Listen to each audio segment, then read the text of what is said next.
stand for the Pledge of Allegiance. I pledge allegiance to the flag of the United States of America and to the republic for which it stands, one nation, under God, indivisible, with liberty and justice for all. Please be seated for a moment of silence.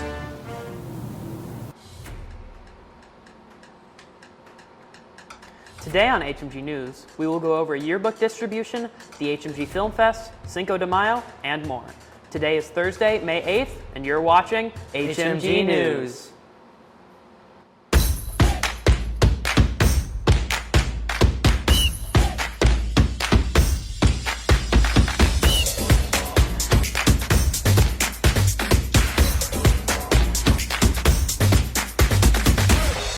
Good morning, Hawks, and happy Thursday. I'm Leo Michaelman. And I'm Caleb Espinosa. Here are your morning announcements. Great news, Hawks. Yearbooks have finally arrived and will be distributed today from 1 to 3 p.m.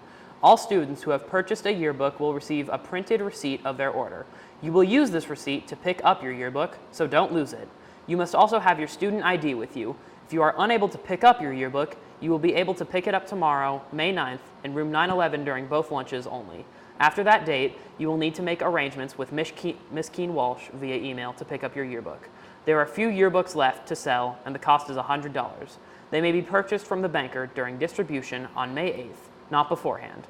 Once all yearbooks are sold, there will no longer be any available for purchase. If you have any questions, please reach out to Miss Keen Walsh at keenwrk@nv.ccsd.net. Hey Hawks, come to the HMG Film Festival, which is tomorrow, May 9th. From 2 to 3:30 p.m. for students and 5 to 6:30 p.m. for parents to see original films made by students in the HMG studio. Tickets are only $2 and you can pay the banker and keep your receipt as a ticket. No receipt, no access. Go to room 310 for any questions and I hope to see you Hawks there. Caleb, you notice anything different about Monday? Yeah, it definitely seemed a lot more festive. I wonder why that is. Let me think. Oh wait, you remember what date that was? The 5th of May. Oh, Cinco de Mayo. I can't believe I forgot that. Hey man, don't blame yourself, I forgot too. Now that you mention it, I think Mia actually did a package on Cinco de Mayo. Let's take it to her for more. Hey Hawks, ever wonder what Cinco de Mayo is really about? Well, let's break it down. Cinco de Mayo is a holiday celebrated on May 5th in parts of Mexico and the US. It honors a big win by the Mexican army over the French in 1862 during a battle called the Battle of Puebla. A lot of people mix it up with Mexico's Independence Day, but that's actually on September 16th. Independence Day started way earlier, back in 1810, about 50 years before the Battle of Puebla happened. Cinco de Mayo is an important celebration. Let's see how people celebrate it. In Mexico, Cinco de Mayo is mainly celebrated in the state of Puebla with parades, speeches, and battle reenactments. In most other parts of the country, it's not as noticed, but in the US, especially starting in the mid-1900s, it became a way for Mexican Americans to celebrate their culture and heritage. Cities like Los Angeles, Denver, and Washington, D.C. have some of the biggest celebrations. In the US, like in Puebla, people celebrate Cinco de Mayo with parades that have mariachi bands, dancers in traditional Mexican outfits, and colorful floats with the Mexican flag colors, green, white, and red. Some places also have lucha libre, aka Mexican wrestling matches. People also enjoy foods like guacamole, tacos, churros, and mole, a famous dish from Puebla made with rich sauce, chocolate, and pumpkin seeds. So while we celebrate with food and music, let's take a moment to remember why this day really matters. I'm Mia Sandoval from HMG News. Back to the studio. Yeah, I completely agree, man. It's just so cool to learn about the history behind all those holidays. And like you said earlier, don't blame yourself for forgetting. We'll be right back after this break.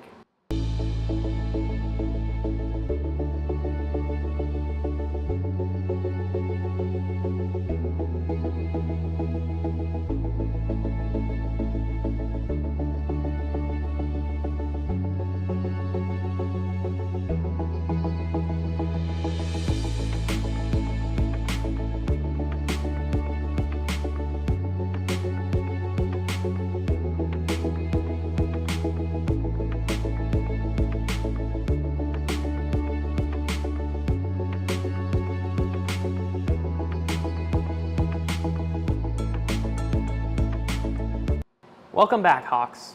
Hey Leo, you know what's been on my mind? What?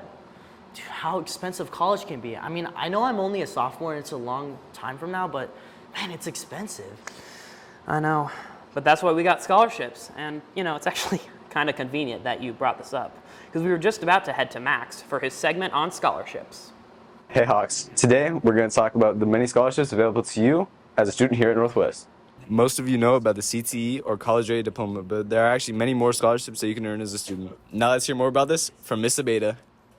Scholarships are a great way for families to subsidize the cost of their students' education. You know, I would hope that by now most of the students in Clark County School District are aware that we have the Millennium Scholarship that has a $10,000 value that can be used anywhere in the state of Nevada. And I would also hope that students are aware that our local community college has the Nevada Promise Scholarship. These are two pretty nice scholarships that could help students stay in state, cut the cost of going on to out-of-state schools and paying for tuition and housing and different things. So these two are one of the top scholarships. A good way to apply for scholarships to get you on that path to getting those scholarships is by starting in high school earning good grades. When you are a junior, you have those top scores on your transcript, those grades that will internalize a wonderful GPA that sets the bar in motion to applying for scholarships.